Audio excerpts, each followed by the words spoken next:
হাড় হিম করা ঘটনা বাসন্তীর ভরতগড়ে। বৌদির মুন্ডুচ্ছেদ করলো দেওর।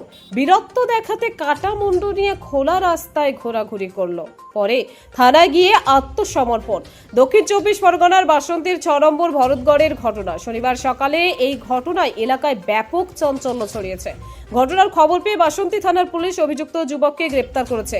পারিবারিক অশান্তির জেরেই বৌদিকে খুন করেছে অভিযুক্ত যুবক। এক হাতে চপার আর এক হাতে বৌদির কাটা মুন্ডু। দৃশ্য দেখে আতঙ্কিত হয়ে পড়ে এলাকাবাসী। কাটা মুন্ডু নিয়ে রাস্তা দিয়ে থানায় রওনা অভিযুক্ত যুবক বিমল মণ্ডলের।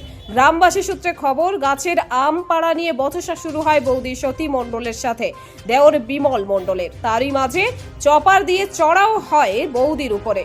ধর থেকে আলাদা করে দেয় মাথা, সঙ্গে সঙ্গে রক্তাক্ত দেহ লুটিয়ে পড়ে মাঠে। অভিযুক্তকে গ্রেপ্তার করে গোটা ঘটনার তদন্ত শুরু করেছে বাসন্তী থানার পুলিশ।